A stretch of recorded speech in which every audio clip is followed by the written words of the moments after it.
Le soir du Nouvel An, Alex a ramené à la maison une étudiante enceinte.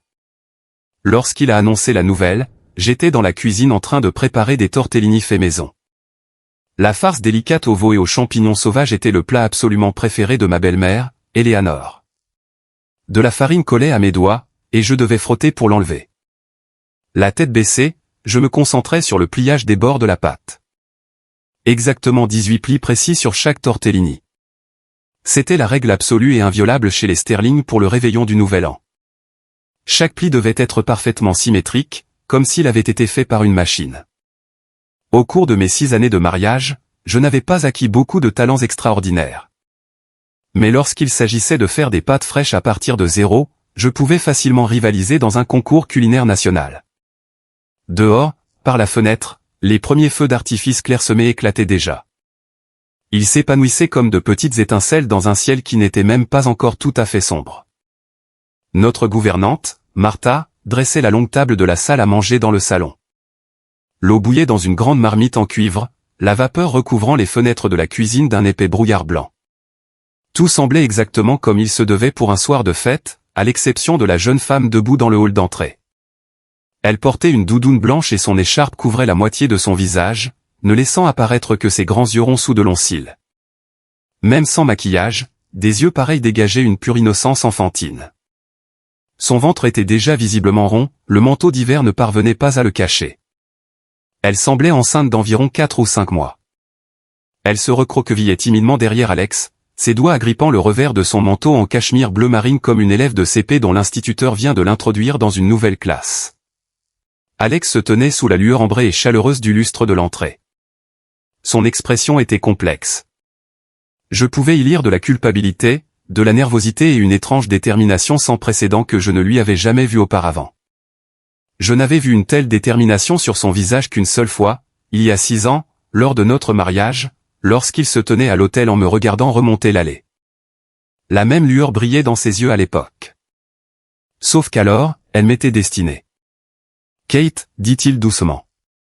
Mais dans le silence de mort du salon, chaque mot résonna avec une clarté tranchante, comme un clou enfoncé dans un plancher. « Voici Chloé. Chloé Collins. Elle attend mon enfant. » Une lourde fourchette en argent glissa des mains de Martha. Elle tinta bruyamment sur le sol en marbre avant de rouler plus loin. Rouge de honte et n'osant pas lever les yeux, Martha se pencha précipitamment pour la ramasser. Ma belle-mère, Eleanor, descendait justement l'escalier courbe depuis le premier étage.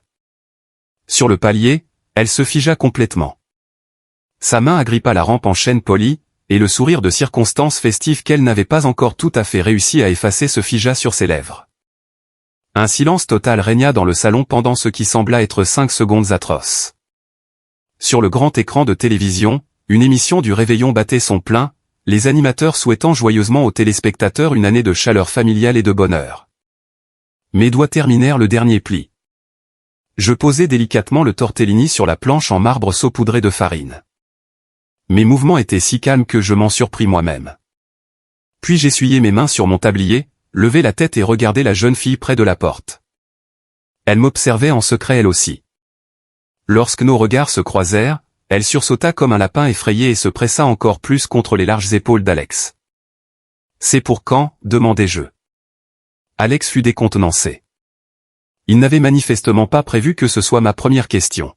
« 4 mois, balbutia-t-il. Les nausées matinales ne sont pas trop difficiles, demandai-je en m'adressant directement à Chloé. Le premier trimestre est le plus dur. Mais après, ça s'améliore. Les yeux de Chloé s'agrandirent et sa lèvre inférieure trembla, mais elle n'émit aucun son. Elle lança des regards paniqués entre Alex et moi, essayant de comprendre si je me moquais d'elle ou si j'allais me jeter sur elle pour la tirer par les cheveux la seconde suivante. Alex répondit pour elle, un peu maladroitement, « Ça va à peu près. C'est juste que l'odeur de la cuisine lui donne la nausée. » « C'est tout à fait normal, dis-je d'un ton égal. Quand je portais Léo, je ne pouvais même pas garder de l'eau pendant les 5 premiers mois. Je détachai mon tablier, le posai sur la poignée de la porte de la cuisine et m'avançai dans le salon. Martha arrivait déjà avec une paire de pantoufles. « Chloé, c'est ça ? Ne reste pas dans les courants d'air. Il fait un froid glacial dehors à Chicago ce soir. Entre donc. » Eleanor me fixait du haut de l'escalier comme si j'avais complètement perdu la tête. Elle portait un gilet en cachemire cramoisi foncé, ses cheveux fraîchement coiffés en vagues impeccables. Elle s'était préparée à présider royalement en bout de table pendant que son fils et sa belle-fille porteraient un toast à sa santé. À présent, son visage donnait l'impression qu'elle venait d'avaler un crapaud vivant. « Kate, es-tu sérieuse ?» Je l'interrompis d'un ton léger et détaché, de ceux qu'on utilise pour parler de la pluie et du beau temps. Alex a amené une invitée. Nous ne pouvons pas laisser quelqu'un sur le pas de la porte le soir du Nouvel An, surtout dans son état. Je me baissai, posai les pantoufles devant Chloé, puis me redressai et me tournai vers la gouvernante.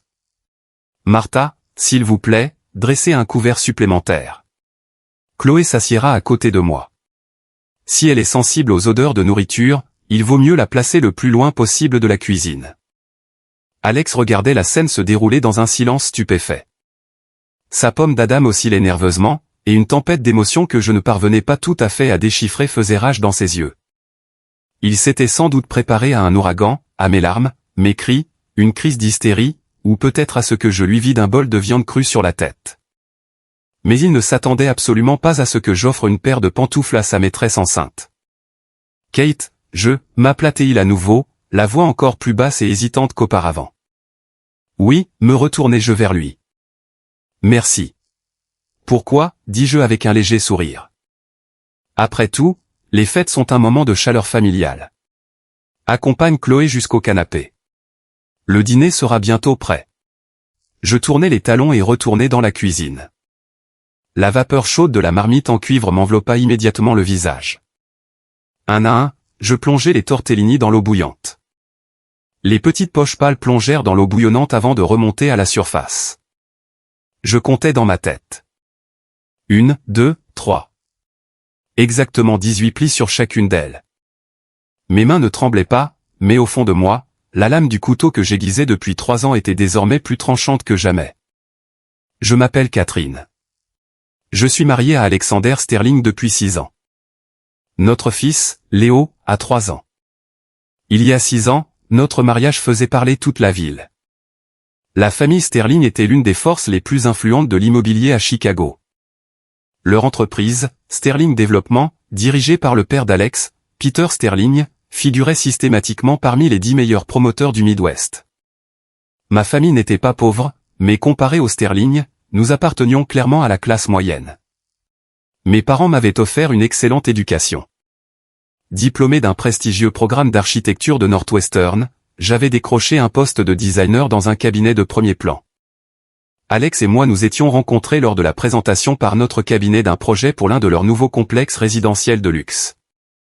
Ce jour-là, Peter Sterling avait impitoyablement mis notre concept en pièces. Je me tenais près du projecteur, serrant mon pointeur laser si fort que mes articulations en étaient devenues blanches. Après cette réunion désastreuse, Alex m'avait rattrapé près des ascenseurs. « Kate, s'il te plaît, ne prends pas les paroles de mon père à cœur.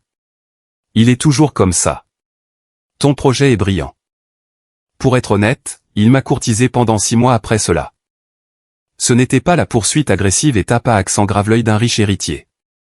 C'était plutôt une suite de gestes maladroits, sincères et simples. Il m'apportait un parapluie les jours de pluie et commandait des repas à emporter pour mon bureau lorsque je travaillais tard. Le week-end, il m'invitait dans des galeries d'art.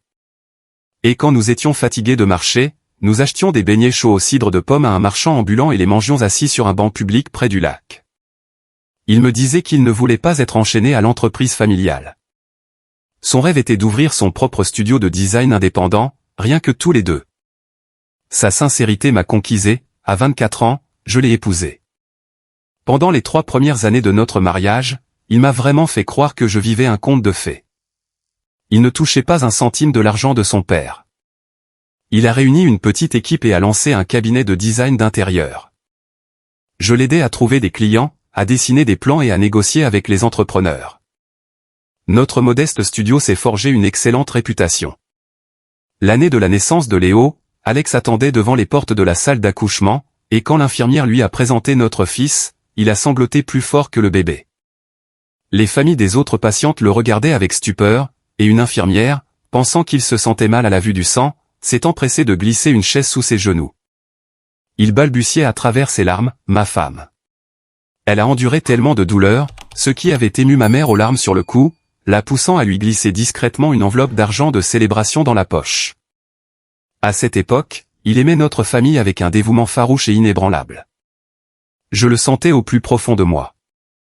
Alors, quand tout a-t-il changé? Probablement environ 6 mois après la naissance de Léo, lorsque Peter Sterling a subi un AVC soudain et massif et s'est éteint. En un instant, le poids écrasant de la direction de Sterling Développement est tombé directement sur les épaules d'Alex. Et a dû fermer notre studio et s'installer au siège social de l'entreprise en centre-ville. À partir de ce jour, il a porté les costumes sur mesure de son père, s'est assis dans le fauteuil en cuir de son père et s'est efforcé de toutes ses forces de projeter une autorité impitoyable pour jouer les PDG face au vieux cadre cynique de son père. Chaque matin, en lui disant au revoir, je remarquais à quel point sa mâchoire était crispée. Il n'avait jamais voulu de ce fardeau, mais il n'avait pas le choix. Il devint de plus en plus occupé, rentrant de plus en plus tard. L'odeur de fumée de cigarette sur ses vêtements devenait plus forte. Nos conversations du soir se résumèrent « Comment s'est passée ta journée ?» puis à « Combien a mangé Léo ?» pour finir par s'éteindre complètement. La nuit, nous étions couchés dans le même lit king size. Lui de son côté, moi du mien. La couette entre nous ressemblait à un gouffre infranchissable. J'ai tout essayé pour arranger les choses. Je lui préparais ses déjeuners, achetait des places de théâtre, et lui apportait même des dîners tardifs à son bureau avec le petit Léo lorsque ses séances de travail duraient toute la nuit. À chaque fois, il affichait un sourire poli et répété, et disait « Merci, mais tu as l'air épuisé. Rentre avec lui et repose-toi. » Ce sourire était poli, trop poli, le genre de sourire réservé à une connaissance d'un autre département. À quel moment l'homme qui pleurait devant une maternité s'était-il transformé en un étranger indifférent dont le merci sonnait comme un congé? Je n'en connaissais pas la date exacte, mais je savais avec une certitude absolue qu'au point de non-retour, un autre nom était entré en scène. Car Chloé Collins n'était pas un nom que j'entendais pour la première fois ce soir. En novembre dernier, il est parti en voyage d'affaires à Milwaukee. Peu après son retour, j'ai remarqué un petit détail. Il avait changé le code d'accès de son téléphone. Ça avait toujours été la date d'anniversaire de Léo. Il m'arrivait parfois de prendre son téléphone pour prendre une photo de notre fils et de le déverrouiller sans y penser. Un après-midi, j'ai voulu photographier un immense château en Lego que Léo venait de finir de construire. J'ai tapé sa date de naissance. Incorrect. J'ai essayé 2 fois de plus et le téléphone s'est bloqué. J'ai reposé calmement le téléphone sur l'îlot de la cuisine, sans poser de questions, mais à partir de ce jour, j'ai commencé à être plus attentive. Il agissait normalement. Il m'embrassait toujours le front avant de partir au travail, m'apportait encore des fleurs à l'occasion s'il passait devant un fleuriste, mais ses yeux avaient changé. On sait toujours si une personne vous aime à sa façon de vous regarder. Quand il me regardait, son regard ne s'attardait plus. Il glissait sur moi. C'est la façon dont on regarde un vieux meuble chez soi, on sait qu'il est là, mais on ne le voit plus vraiment. 2 semaines plus tard, il a emmené notre fils passer l'après-midi dans un centre commercial. À leur retour, Léo serrait contre lui un puzzle architectural en bois magnifiquement conçu, que je n'avais jamais vu auparavant. C'était un travail fait main, exquis, avec des bords parfaitement polis. Ce n'était décidément pas un jouet fabriqué en série. J'ai demandé à mon fils d'où il venait. La gentille dame, l'amie de papa, me l'a donné, a gazouillé Léo. Alex est immédiatement intervenu. C'était une distribution promotionnelle pour un événement de vacances au centre commercial, a-t-il dit avec fluidité, changeant rapidement de sujet. Je n'ai pas insisté. Je n'avais aucune preuve concrète. Une semaine après, je l'ai surpris en train de parler au téléphone sur le balcon. Sa voix était descendue à un murmure pressant. Des dessins animés tournaient à fond dans le salon. Je me tenais près des portes vitrées, 2 verres d'eau à la main, et je l'ai clairement entendu dire « Ne t'inquiète pas. Je m'occupe de tout. Ton seul travail pour l'instant est de prendre soin de toi. » Lorsqu'il a raccroché et s'est retourné, il m'a vu. Pendant une fraction de seconde, une panique pure a traversé son visage, mais il l'a rapidement masqué en prenant le verre de ma main et en soupirant, des problèmes avec le conseil d'administration.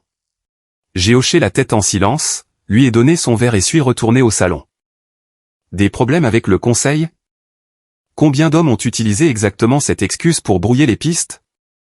Il pensait probablement que je ne me doutais de rien, Mais je n'ai pas dévoilé mon jeu. Le moment n'était pas encore venu. 2 mois plus tard, en faisant du tri dans la maison, j'ai décidé de faire don de vieux appareils électroniques et de livres pour enfants à un orphelinat parrainé par la Fondation de bienfaisance de Sterling Développement. La directrice, Helen Davis, une femme chaleureuse d'une 50aine d'années, m'a fait faire une brève visite.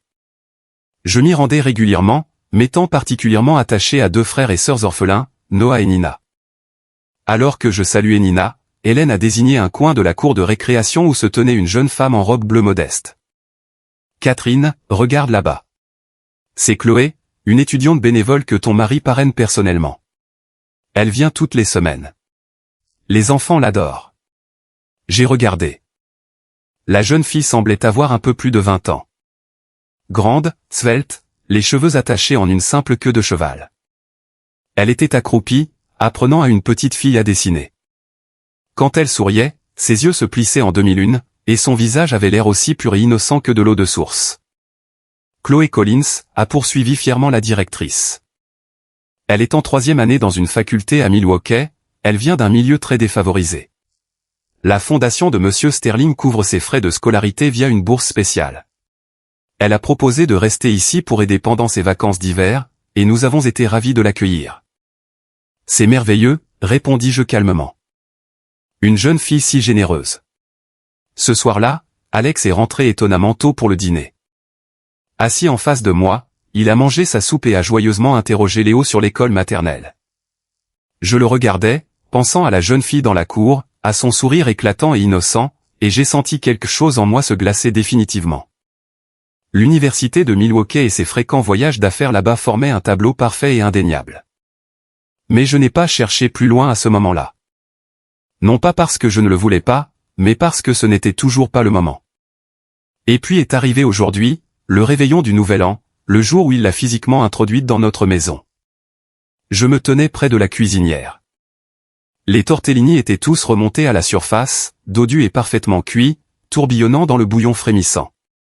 À l'aide d'une écumoire, je les ai délicatement sortis un à un, les disposant en rangées soignées sur un plat de service en porcelaine blanche immaculée. 18 plis sur chacun d'eux, pas un de moins. Depuis le salon, j'entendis la voix étouffée par une rage contenue d'Eleanor, Alexander, dans mon bureau, tout de suite. Des pas lourds montèrent l'escalier. Léo sortit en courant de la salle de jeu en tenant un nouveau dessin et courut joyeusement droit vers Chloé. « Regarde, j'ai dessiné un T-Rex. » Chloé s'accroupit devant lui, la voix mielleuse, « Waouh, c'est tellement beau. Tu es un vrai artiste. » Elle avait vraiment l'air d'une institutrice de maternelle. J'apportai le plat principal sur la table, suivi de 6 entrées froides, 4 plats chauds et un riche velouté aux truffes. Le dîner du Nouvel An chez les Sterling respectait toujours des normes incroyablement strictes et opulentes. Martha y travaillait depuis l'aube. La grande table en acajou, achetée il y a des années dans une vente aux enchères par le défunt Peter Sterling, était entourée de 12 lourdes chaises à haut dossier. Elle pouvait accueillir une famille immense. Mais depuis la mort de mon beau-père, nous étions très peu nombreux. Alex, Eleanor, moi, notre fils et Martha dans la cuisine. 5 personnes pour 12 chaises. Cela sonnait creux et solitaire. Aujourd'hui, Chloé se joignait à nous, en comptant le bébé dans son ventre. Cela faisait presque 7 personnes. Quand Eleanor redescendit enfin, son visage était d'une pâleur de cendre, déformé par la fureur. Elle s'approcha de la table et lança à Chloé un regard qui aurait pu transformer quelqu'un en bloc de glace. D'un geste sec et agressif, elle tira sa chaise et fit claquer sa serviette en lin sur ses genoux avec le bruit sec d'un coup de fouet. « Alexander, concernant le projet dont tu as parlé, commença-t-elle d'un ton glacial et sec, je t'attends dans mon bureau dès la fin du dîner. Maman, c'est le réveillon du Nouvel An. Parlons affaires après les fêtes, répondit Alex, une pointe d'irritation contenue dans la voix. Après les fêtes? Eleanor projeta sa fourchette en argent sur la table. Le jour où tu l'as fait entrer dans cette maison, tu aurais dû comprendre que des explications étaient requises immédiatement.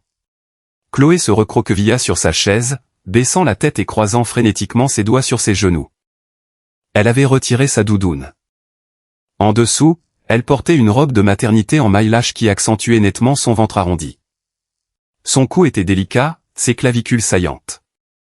Elle paraissait encore plus jeune que je ne l'avais estimée, peut-être 21 ans, pas plus. Belle maman, dis-je en me levant, une flûte de champagne en cristal à la main.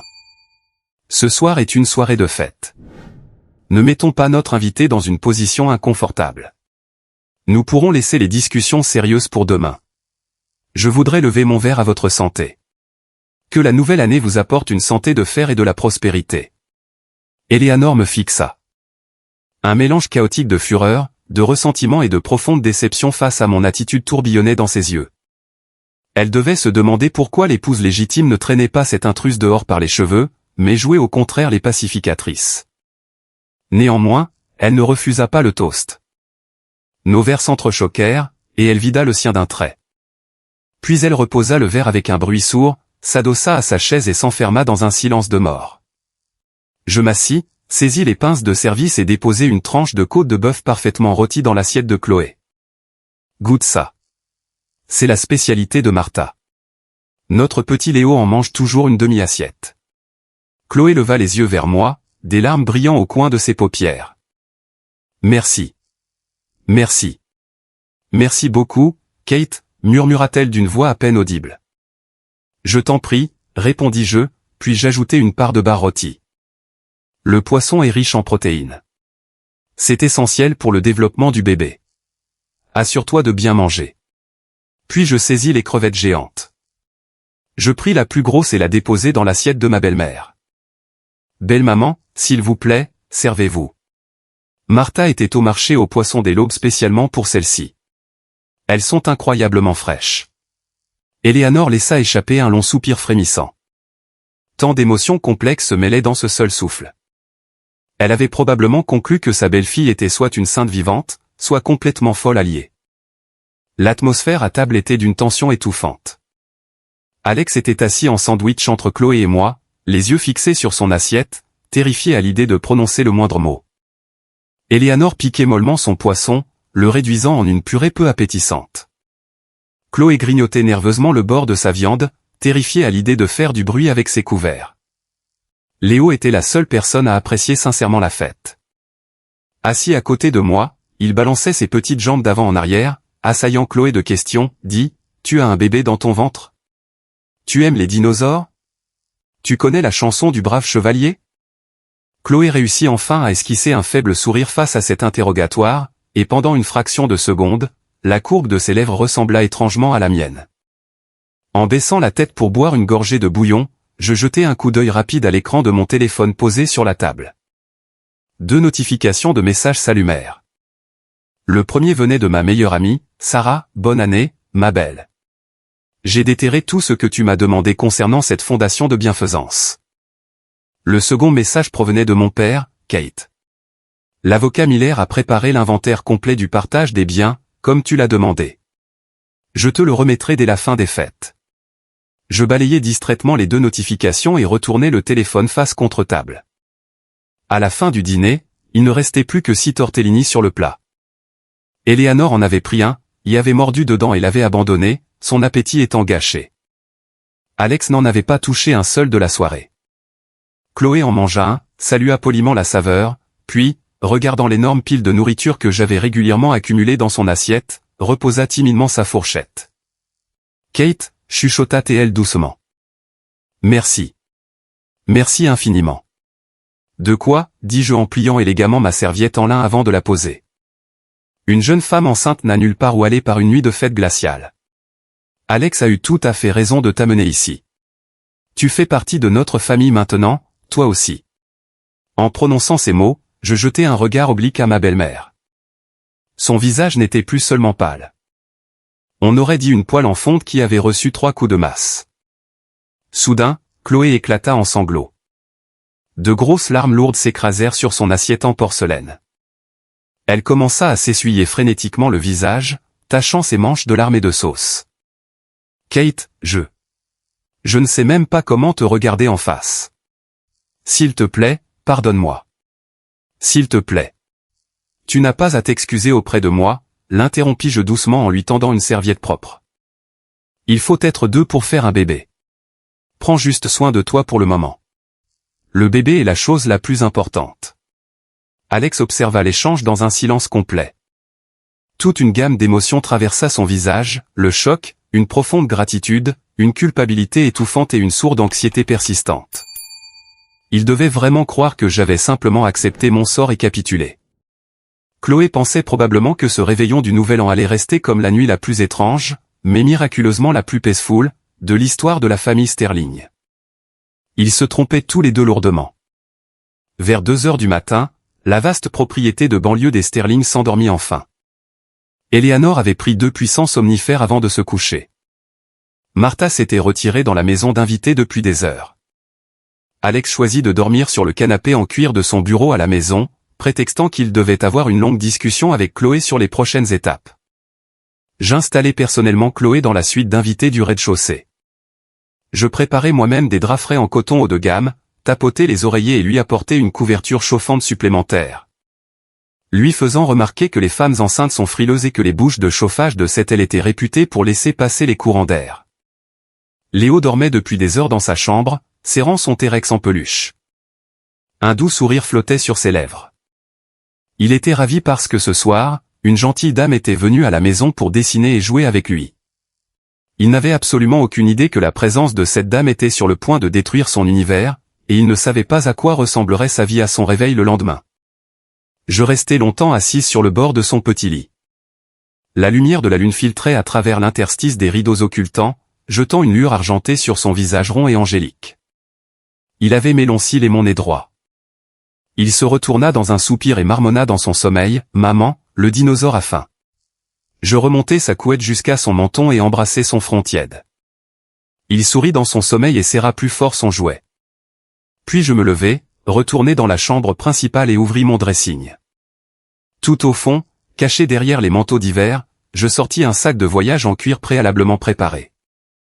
Son contenu était simple, mes passeports et ceux de Léo, nos actes de naissance, mes cartes de débit personnelles, quelques vêtements de rechange et une unique clé USB cryptée. Cette clé USB contenait les copies de tous les contrats majeurs conclus par Sterling Développement au cours des 3 dernières années. Elle contenait un scan haute résolution du testament original non modifié de Peter Sterling. Elle contenait un audit méticuleusement détaillé de chaque actif, passif et dette au nom d'Alex, ainsi que des centaines de captures d'écran de ses messages privés avec Chloé. Il m'avait fallu 3 années de travail acharné pour compiler ces archives. Et le moment était venu. Je descendis le sac dans le hall d'entrée, enfilai mon manteau de laine noire, enroulai une écharpe autour de mon cou et m'arrêtai une dernière seconde devant la porte de la chambre de Léo. Léo dormait profondément, totalement inconscient de la tempête qui allait éclater. En vérité, cela me brisait le cœur de l'éloigner de son père. La seule chose que je voulais encore moins, c'était qu'il grandisse dans une maison où l'on trahissait si facilement sa mère. Tôt ou tard, il comprendrait tout. Je priais seulement pour que, ce jour venu, il me pardonne. Je sortis dans l'allée glacée. Les élégantes illuminations de fête suspendues aux grands chênes brillaient encore, oscillant doucement sous le vent mordant de l'hiver. Leurs reflets sur la neige fraîche ressemblaient à des braises mourantes. Au loin, quelques feux d'artifice tardifs éclataient au-dessus des banlieues de Chicago, s'épanouissant en toile d'argent dans le ciel sombre avant de s'évanouir instantanément. L'air était brutalement froid, me glaçant les dents jusqu'à la racine. Mais dans ma poitrine, je ressentais une chaleur immense et rayonnante. Après si longues années, je franchissais enfin ces portes en fer forgé. Je n'aurais plus jamais à jouer le rôle de la belle épouse obéissante. Faisant rouler mon sac sur le trottoir enneigé, je tournai au coin de la résidence sécurisée. Un Ford Expedition noir au moteur tournant attendait dans l'ombre, son toit saupoudré d'une fine couche de givre. La vitre latérale côté conducteur s'abaissa. Le visage fatigué et usé de mon père apparut. Il portait sa vieille veste Carhartt, le col relevé contre le froid. Une cigarette éteinte pendait à ses lèvres. En me voyant, il retira la cigarette, la glissa derrière son oreille, sortit dans le froid et prit silencieusement le lourd sac de mes mains. Il le chargea dans le coffre avec un bruit sourd. Il ne posa aucune question inutile.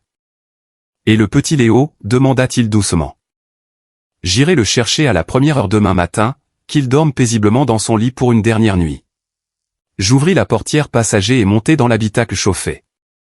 Le chauffage tournait à plein régime.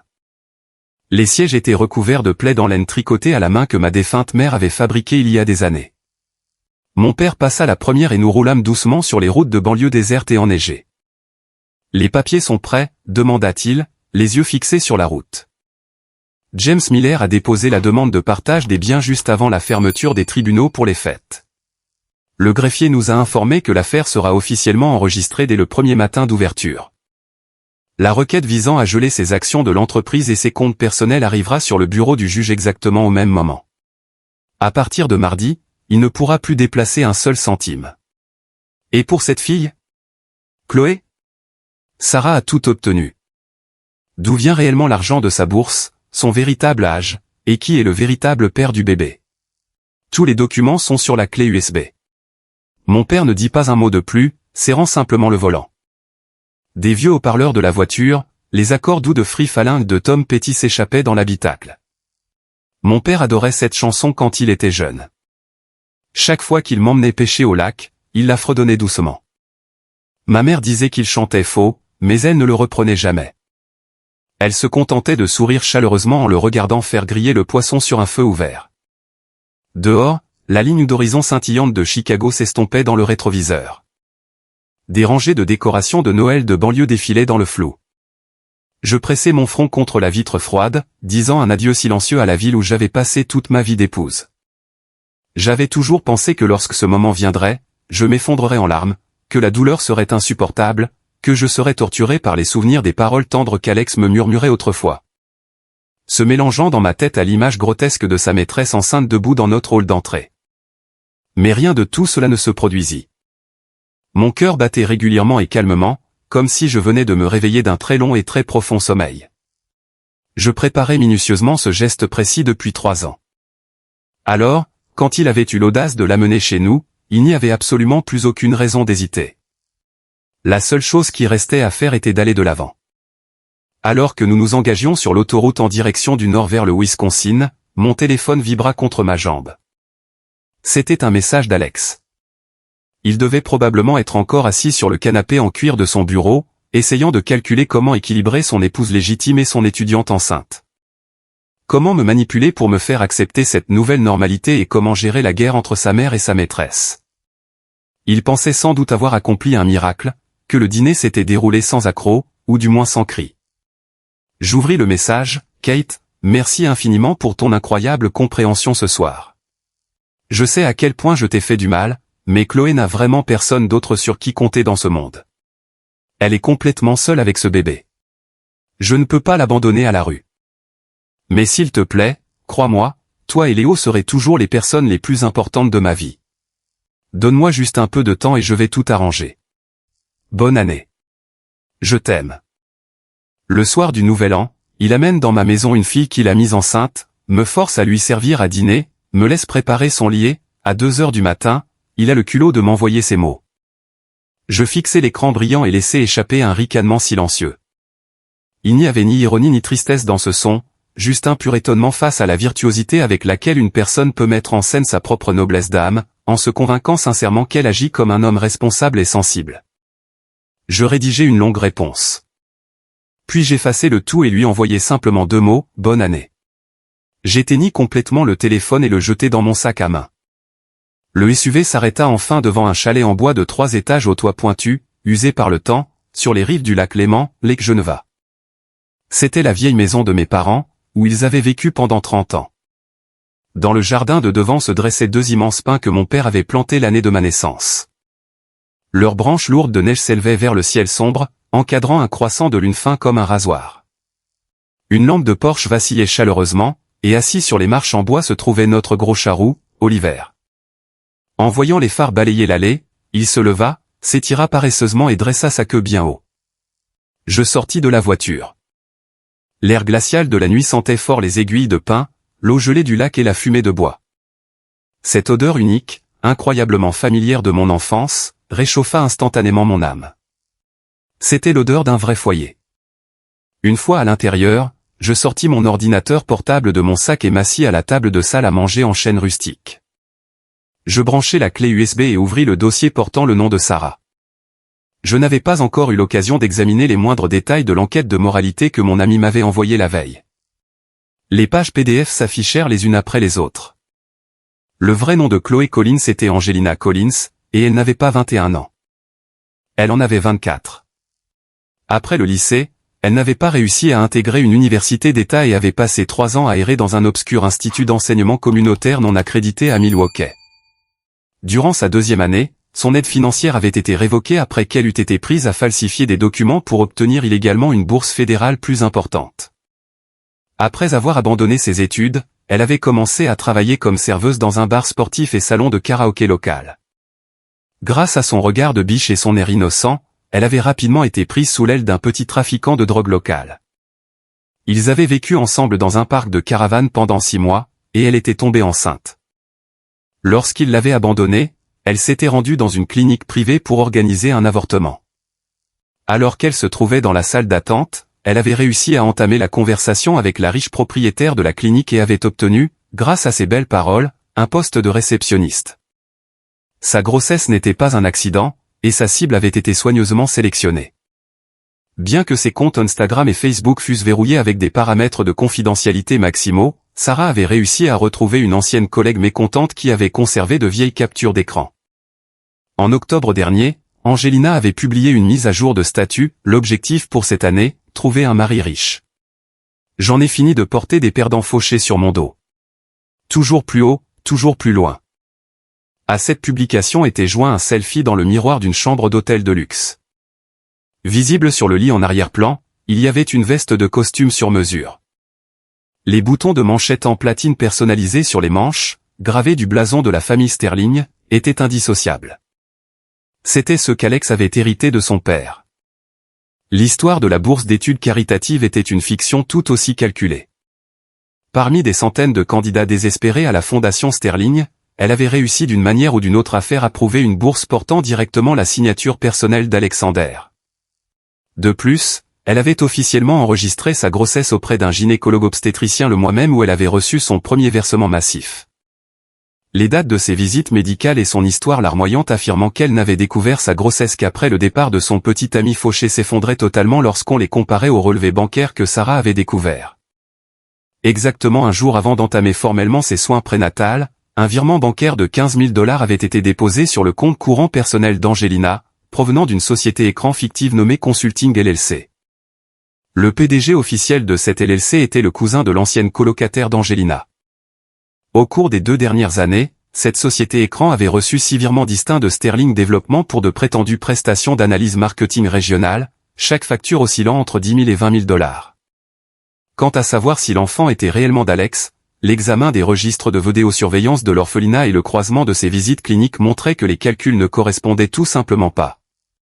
La chronologie de la gestation prouvait que durant la fenêtre de conception, elle n'avait vu Alex en personne que 2 fois, alors qu'elle couchait avec le raté du bar de karaoké au moins 3 nuits par semaine. Il me fallut exactement 20 minutes pour assimiler les fichiers.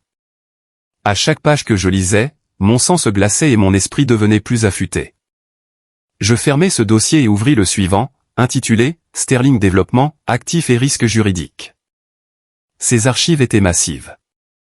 Mon avocat, James Miller, et moi-même les avions patiemment assemblés pendant 3 ans. Sur le papier, Alex exerçait un contrôle dictatorial absolu sur l'entreprise. Cependant, dans le testament de Peter Sterling, figurait une clause de contingence draconienne profondément enfouie. Les actions avec droit de vote fondatrice et les principaux actifs liquides de l'Empire étaient verrouillés au sein d'une fiducie familiale fermée. L'unique bénéficiaire légal de cette fiducie était le premier petit-fils légitime de la lignée Sterling, notre fils Léo. Mais la clause stipulait qu'en cas de dissolution du mariage d'Alexander pour faute avérée ou turpitude morale de sa part, le contrôle exécutif de la fiducie serait automatiquement transféré à un tiers tuteur désigné par le bénéficiaire secondaire, c'est-à-dire moi. Et ce tiers tuteur, explicitement nommé par mon défunt beau-père, était son conseiller financier le plus fidèle, qui se trouvait être le frère aîné de mon avocat, James Miller. En clair, Peter Sterling avait posé une mine juridique depuis l'au-delà, et Alex n'avait absolument aucune idée qu'il marchait dessus. Son père ne connaissait que trop bien les faiblesses de son propre fils. Il n'avait jamais vraiment cru qu'Alex aurait la discipline nécessaire pour maintenir l'Empire uni ou rester fidèle à sa famille. La dernière ligne de défense que Peter avait construite pour protéger l'héritage Sterling, c'était moi. Je triais les fichiers par date, structurais méticuleusement la chaîne de documents de preuve et envoyais par courriel sécurisé le fichier zip crypté à James. Dans le corps du message, j'écrivis une seule ligne, exécuter le plan de contingence des mardis matins à la 1re heure. Puis je rallumai mon téléphone et envoyai un message à Alex. Alex, emmène Chloé chez le médecin ce matin. J'ai actionné quelques leviers et lui ai réservé un rendez-vous VIP avec le Dr Evans à Northwestern Memorial à 9 h. Elle est suffisamment avancée pour avoir besoin d'une échographie complète et de haute qualité. La réponse fut instantanée, bien sûr, merci infiniment, Kate.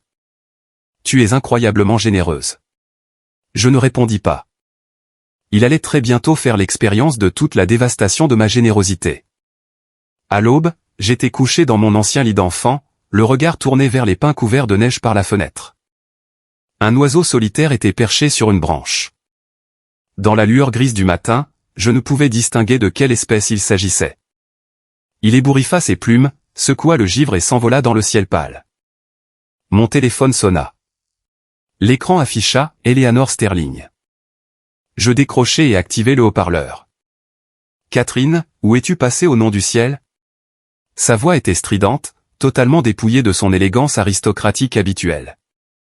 En arrière-plan, j'entendais les pas rapides et paniqués du personnel et Alex crier au loin. « As-tu vérifié le coffre-fort ? Ses passeports ont-ils disparu ?» Martha était manifestement entrée dans la suite parentale pour faire le ménage et s'était rendu compte que mon côté du dressing était complètement vide. Que mon sac de voyage avait disparu et que mes documents personnels n'étaient plus là. « C'est à toi que je parle. Où es-tu allé ? As-tu seulement idée qu'Alexander a retourné toute la maison pour te chercher depuis ce matin ? » Belle maman, dis-je en me redressant lentement pour m'appuyer contre la tête de lit en bois. Je suis parti. Parti ? Qu'est-ce que tu veux dire par parti ? Quand reviens-tu ? Je ne reviens pas. Un énorme fracas retentit à travers le haut-parleur, comme un lourd vase en porcelaine se brisant sur le sol. Puis la voix paniquée d'Alex coupa la communication.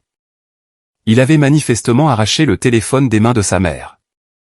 Sa voix était un mélange chaotique de panique, de fureur et de pure terreur. « Kate, où es-tu ? Pourquoi es-tu partie ? Explique-moi ça. Tout allait très bien hier soir. Tu as dit toi-même que tu comprenais la situation avec Chloé. Tu t'es même occupé d'elle pendant le dîner. N'as-tu pas juste ? » Alexander, l'interrompis-je sèchement, et pour la première fois depuis 3 ans, un rire franc et incontrôlable m'échappa. Juges-tu sincèrement mes sentiments sur le simple fait que je lui ai servi une assiette de viande ? As-tu remarqué que, de toute la soirée, je n'ai pas avalé une seule bouchée moi-même ? Un silence de mort s'installa à l'autre bout de la ligne. Pensais-tu vraiment que parce que j'avais tapoté les oreillers de ta maîtresse, je l'acceptais dans ma vie ? Tu te trompais lourdement. Je préparais ce lit comme un linceul pour ta réputation. Je pris une lente inspiration. Je ne suis pas restée silencieuse pendant 3 ans parce que je te pardonnais. Je suis restée parce que j'attendais que tu abattes toi-même toutes tes cartes. Et hier soir, tu l'as enfin fait. Tu as fait entrer une femme enceinte dans notre maison, l'exhibant devant ta mère, notre personnel et notre propre fils. Tu as même laissé tes empreintes sales partout sur la fondation caritative. Tu as pratiquement emballé pour moi les dernières preuves dont j'avais besoin. Quoi ? De quelles preuves parles-tu ? Balbutia-t-il, l'assurance quittant complètement sa voix. J'ai organisé ce rendez-vous VIP à la clinique pour ta petite étudiante pour une bonne raison. La chronologie de sa grossesse par rapport aux dates de tes réservations d'hôtel à Milwaukee. Les subventions de la fondation que tu as personnellement autorisées de ta signature. Les virements de la société écran que tu as approuvés depuis Sterling Développement pour la payer. J'ai tout, Alex. Je laissai le silence planer un instant. Tu pensais fonder une petite famille moderne et confortable, mais tu n'as fait que m'aider activement à compiler un dossier en béton pour le tribunal fédéral. Sa respiration à travers le haut-parleur devint saccadée et lourde. La demande de divorce sera enregistrée au tribunal dès l'ouverture des bureaux mardi. La requête pour geler tes actions de dirigeant et te retirer tes droits de vote est déjà déposée. À compter d'aujourd'hui, tes comptes personnels sont bloqués. Ce petit capital que tu as transféré sur ton compte courant pour acheter un appartement à Chloé? La banque l'a gelé à minuit. Kate, attends, s'il te plaît. Ah, et encore une chose, Alex. Dis à ta petite compagne qu'à la naissance du bébé, elle ferait bien de demander un test de paternité. Tu aimeras peut-être savoir pour qui tu achètes réellement des couches. Je raccrochai, me rasseyant dans le fauteuil en osier grinçant près de la fenêtre. Je caressai le chat Oliver, qui s'était blotti en une boule chaude et ronronnante sur mes genoux. Les ombres des branches de pin s'étiraient sur le parquet alors que le soleil levant traversait le verre givré, peignant la pièce de traits d'or liquide. Le téléphone posé sur la table commença à vibrer violemment. Alex rappelait sans cesse. Je mis simplement l'appareil en mode ne pas déranger. Un instant plus tard, un message de Sarah apparut, « Ma fille, tu fais la une des journaux. TMZ et les blogs locaux viennent de recevoir une info. Quelqu'un t'a prise en photo en train de sortir un sac de voyage de la propriété des Sterling à 2 heures du matin. » Les pages mondaines explosent avec le drame du nouvel an de la dynastie de Chicago. Les commentaires sont absolument sauvages. Je lui répondis rapidement, « Je suis au chalet du lac. En sécurité. » Plus tard, j'appris par Martha ce qui s'était exactement passé dans le salon après que j'eus raccroché. Alex avait hurlé de rage, jetant son téléphone sur le sol en marbre avec une telle force que l'écran s'était brisé en 100 morceaux. Puis il s'était effondré sur le canapé, enfouissant sa tête dans ses mains, tremblant de tout son corps. Il continuait de crier de manière hystérique en direction du verre brisé au sol, « Elle m'a mis sur écoute. Qu'est-ce qu'elle a d'autre? Comment diable a-t-elle obtenu les contrats de nos fournisseurs ?» Eleanor était restée figée sur le canapé à côté de lui, semblable à un cadavre. Chloé se tenait immobile au milieu du grand escalier, agrippant la rampe d'une main et se couvrant la bouche de l'autre. Son mascara coulait le long de ses joues, transformant son visage en un masque tragique et boueux. C'était à cet instant précis qu'elle comprenait enfin que son billet de milliardaire pour une vie de luxe s'était transformé, au cours d'une seule nuit de fête, en Titanic. Le 6e jour de la nouvelle année, le tribunal de la famille enregistra officiellement ma plainte. L'injonction formelle gelant toute transaction et tout transfert des actions de Sterling Développement fut signifiée directement à Alex dans son bureau d'angle. Pris d'une rage folle, il déchira l'assignation en deux devant l'huissier de justice. Ce dernier informa calmement les adjoints du shérif qui l'accompagnaient, lesquels interpellèrent immédiatement Alex, lui expliquant que détruire une décision de justice en cours d'exécution était considéré comme une entrave à la justice. Il fut conduit au tribunal menottes aux mains et contraint de signer un engagement de bonne conduite sous caution pour être libéré. Le 8e jour, lorsque Chloé se présenta à l'hôpital pour son examen médical reporté, des agents fédéraux de la division des délits financiers l'attendaient dans le hall d'entrée. Elle fut placée en détention pour être interrogée concernant des soupçons de fraude électronique fédérale, de falsification de documents d'aide financière fédérale et de complicité de détournement de fonds d'entreprise par le biais d'une société écran. Ce virement de 15 000 $ était devenu la preuve flagrante dans une vaste enquête pour fraude d'entreprise. Lors de son arrestation, Chloé fit une crise monumentale en hurlant « Appelez mon avocat ». Le docteur Evans se tenait tranquillement près du comptoir de réception. Ses yeux, au-dessus de son masque chirurgical, restaient totalement dénués de sympathie. Il baissa simplement les yeux vers son presse-papier et dit sur un ton de conversation ordinaire, « Mademoiselle Collins, au vu des analyses de sang préliminaires de votre dossier, je vous suggère fortement de refaire un test pour la syphilis dès maintenant avant de quitter les lieux. » 2 semaines plus tard se tint l'audience préliminaire de notre divorce. Alex avait engagé l'avocat le plus cher et le plus agressif de Chicago, un homme célèbre pour tordre les faits jusqu'à ce qu'il saigne. Cet avocat entra dans la salle d'audience dans un costume italien sur mesure, rayonnant d'arrogance, et se lança dans sa déclaration liminaire, « Votre honneur, la plaignante, Catherine Sterling, présente des antécédents documentés de graves dépressions postpartum et affiche des comportements émotionnels profondément instables. Nous détenons des preuves irréfutables que ses actions actuelles, y compris le sabotage industriel à l'encontre de mon client, sont uniquement dictées par une rancune personnelle hystérique. » C'est alors que mon avocat, James Miller, se leva. Sans un mot, et commença à déposer de lourds dossiers en carton sur la table de la défense. Vlan, vlan, vlan. 3 ans de messages cryptés entre Alex et Angelina. Relevés de virements bancaires et comptes offshore. Données de géolocalisation correspondant à la minute près aux réservations d'hôtels. Faux dossiers médicaux d'Angelina. Et enfin, le testament original notarié et incontestable de Peter Sterling, détaillant la clause de moralité de la fiducie familiale. L'assurance arrogante sur le visage du ténor du barreau engagé par Alex fondit à vue d'œil. Il fixa les documents, la bouche bée, le visage vidé de tout sang. Il tourna mécaniquement la tête vers Alex, ses yeux hurlant une question silencieuse, « Pourquoi diable ne m'as-tu pas parlé de tout ça ?» Alex restait assis, rigide, les lèvres serrées en une ligne blanche. On aurait dit un cadavre posé sur une chaise. Il ne parvint pas à émettre la moindre syllabe. Le juge jeta un coup d'œil à la montagne de preuves, laissa échapper un ricanement dédaigneux et frappa de son marteau, suspendant l'audience sur le champ. Lorsque nous franchîmes les immenses portes vitrées du palais de justice, un soleil d'hiver vif et perçant brillait sur Chicago. Je me tenais sur les marches en béton et aperçus le Ford d'expédition de mon père garé le long du trottoir. Mon père était appuyé contre le capot et, par la vitre arrière, une petite main gantée s'agitait frénétiquement. C'était Léo. Mon père l'avait amené pour m'accueillir. Je descendis précipitamment les marches et ouvris la lourde portière de la voiture. Mon fils se projeta pratiquement hors de son siège auto pour enrouler ses petits bras autour de mon cou. Il portait sa doudoune rouge vive préférée. Ses joues potelées étaient rougies par le vent piquant et ses yeux pétillaient. Il me serra fort et annonça à tue-tête, « Maman. Papy a dit qu'à partir de maintenant, toi, moi, Noah et Nina allons tous habiter au chalet du lac. » Noah et Nina. Je me figeai de surprise. Derrière les vitres teintées de la troisième rangée, deux petits visages scrutaient timidement l'extérieur. J'avais finalisé les documents d'urgence pour l'accueil de ses frères et sœurs de l'orphelinat de la Fondation des mois auparavant, mais l'administration avait ralenti le placement. Jusqu'à aujourd'hui.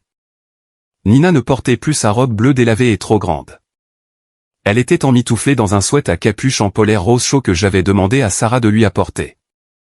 Ses cheveux étaient soigneusement coiffés en deux nattes, son visage propre, et sur ses genoux, elle tenait délicatement une boîte en carton blanc contenant la moitié d'un fraisier. Noah, son frère aîné, posait un bras protecteur sur son épaule. Nina me regarda en se mordant la lèvre.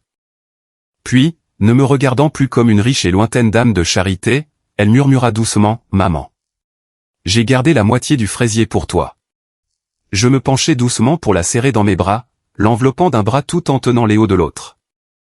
Noah descendit de la voiture et se joignit à notre étreinte. Nous étions assis là, sur les marches glacées de la voiture, formant un enchevêtrement de manteaux et de larmes.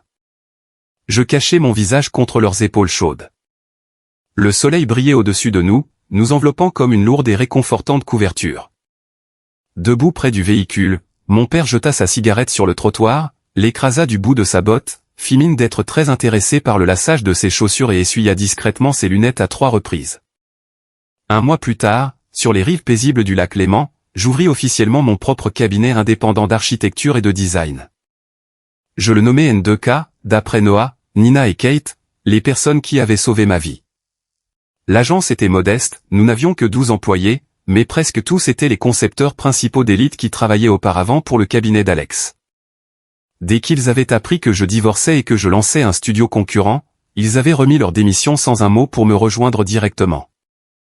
Les bureaux d'Alexander étaient devenus une ville fantôme dès la fin de la semaine. Lors de son dernier jour, son assistante de direction fit le tour de l'immeuble pour distribuer des boîtes de beignets gastronomiques aux autres bureaux, déclarant haut et fort qu'elle célébrait son émancipation d'un navire en perdition. Suite à l'injonction du tribunal gelant ses actions, le contrôle exécutif de Sterling Development fut légalement transféré au frère de James Miller, le tuteur nommé par le tribunal pour le fonds de Léo. Le conseil d'administration se réunit en urgence et vota à l'unanimité l'éviction d'Alex de son poste de PDG. Le jour où il fut expulsé de l'immeuble, les paparazzi prirent des photos de lui debout sur le trottoir pluvieux de Chicago, un carton dans les bras, attendant un Uber. Son costume de créateur était froissé, ses cheveux ébouriffés, son visage émacié et creusé. Les photos devinrent virales sur tous les grands sites d'actualité financière sous le titre « Un magnate de l'immobilier perd son empire, l'effondrement d'un mariage de l'élite de Chicago ». Le commentaire le plus voté sous l'article disait « Imaginez amener votre maîtresse enceinte chez vous le soir du Nouvel An, pour que votre femme s'en aille à 2 heures du matin avec les clés de toute l'entreprise. Comment un type avec un QI aussi bas a-t-il pu diriger une entreprise d'1 milliard de dollars ?» Le procès pénal d'Angelina Collins s'acheva 2 mois plus tard pour fraude électronique fédérale et détournement de fonds. Le juge la condamna à 1 an de prison avec sursis, assorti de 2 ans de mise à l'épreuve stricte, et ordonna à l'État de saisir tous les fonds frauduleux de ses comptes. Durant l'énoncé du verdict, elle pleura à chaudes larmes. Lorsque le juge lui demanda si elle avait un dernier mot à adresser au tribunal, elle serra son ventre arrondi et sanglota, « Mon bébé est innocent dans tout cela. » Depuis le dernier rang de la galerie publique, l'un de ses anciens collègues du bar de karaoké s'écria « Ouais, mais tu sais seulement qui est le père ?» L'huissier expulsa immédiatement l'importun de la salle d'audience. Elle ne recontacta plus jamais Alex. Selon Helen Davis de l'orphelinat, Angelina fut vue pour la dernière fois traînant 2 valises bon marché à Union Station, lourdement enceinte, attendant de monter dans un train Amtrak pour quitter l'État. 3 mois après avoir subi un léger AVC provoqué par le stress, Eleanor Sterling m'appela. Son élocution était fortement ralentie, les mots s'étirant péniblement de sa bouche. Mais je pus distinguer la phrase « Catherine, reviens ». Je me suis trompé. Je gardais le téléphone contre mon oreille, écoutant la respiration lourde et laborieuse de cette femme qui m'avait regardé souffrir pendant des années. Finalement, je répondis doucement « Prenez soin de votre santé, Madame Sterling. Je veillerai à ce que Léo vienne vous voir à l'occasion. » Après avoir raccroché, j'allai dans la liste de contacts de mon téléphone et changer son nom de « belle-mère » à « Eleanor Sterling ». Ce ne fut pas fait par rancœur ou par haine. C'est juste que certaines blessures finissent par se refermer, laissant de larges et épaisses cicatrices. La cicatrice est toujours là pour vous rappeler, mais elle ne fait plus mal. Par un bel après-midi de samedi, Noah, Nina, Léo et moi descendîmes au bord du lac Léman pour faire voler un cerf-volant. Noah avait passé toute la matinée à le fabriquer lui-même avec du bois de balsa et de vieux journaux. Nina avait fièrement attaché 2 rubans arc-en-ciel brillants à sa queue. Noah courait dans tous les sens sur la rive herbeuse, essayant désespérément de capter la brise du lac. Mais le cerf-volant continuait de traîner sur le sol. Nina tapa du pied de frustration, puis hissa le petit Léo sur ses épaules pour qu'il puisse tenir le cerf-volant plus haut dans le vent. Finalement, le vent tourna, tendant brusquement le fil, et tous les 3 s'effondrèrent sur l'herbe douce dans un enchevêtrement de rire. Personne ne se fit mal. Leurs rires joyeux et sonores résonnèrent loin sur l'eau ondoyante. Mon père était assis sur un banc de bois près du ponton. Le chat Oliver était blotti contre lui. Mon père tenait une canne à pêche, le fil oscillant paresseusement dans le courant doux, le flotteur rouge vif parfaitement immobile. Mais sur son visage marqué par le temps se dessinait un sourire doux et durable, le sourire profond et tranquille d'un homme qui n'avait plus jamais à s'inquiéter de la sécurité de sa fille. Je m'assis à côté de lui, regardant les enfants chahuter dans l'herbe, regardant le cerf-volant artisanal capter enfin un courant d'air ascendant et s'élever de plus en plus haut dans le ciel bleu sans nuages. Mon téléphone vibra dans la poche de mon manteau. C'était un message d'Alex. « Kate, je suis garé de l'autre côté du lac. Je vois votre cerf-volant. Est-ce que je peux s'il te plaît m'approcher et parler aux enfants ?» Je levai les yeux, balayant la rive opposée. Un homme solitaire, vêtu d'une veste trop grande et délavée, se tenait sous un grand saule pleureur. Il paraissait incroyablement mince, les épaules affaissées par la défaite. Il fixait les enfants qui jouaient dans l'herbe de l'autre côté de l'eau, paralysés, n'osant pas faire un seul pas de plus. Je baissai les yeux vers l'écran et tapai ma réponse, « Reste exactement là où tu es. Je viens vers toi. » Je me levai, brossai l'herbe sèche de mon jean et commençai à marcher vers la passerelle en bois. Le vent printanier soufflait du lac, apportant l'odeur vive et propre de la terre humide et des fleurs nouvelles. Le cerf-volant de Noah dansait follement dans le ciel derrière moi. Le son des rires de Nina et de Léo tourbillonnait dans l'air frais. La surface du lac Léman se fracturait en 1 million de petites rides, le soleil de l'après-midi transformant chaque vague en or liquide. Certaines dettes n'ont pas besoin d'être payées par la haine. Dans certaines histoires, il ne devrait pas y avoir de vainqueur. Il était seulement venu aujourd'hui chercher une raison de continuer à vivre. Et la meilleure chose que je pouvais faire était de protéger les sourires éclatants et légers de Noah, Nina et Léo de l'ombre sombre qu'ils projetaient. Une fois que nous aurions parlé, il ferait demi-tour et s'en irait, et je retournerais vers la rive herbeuse où nos cerfs-volants volaient encore, haut et libre dans le ciel.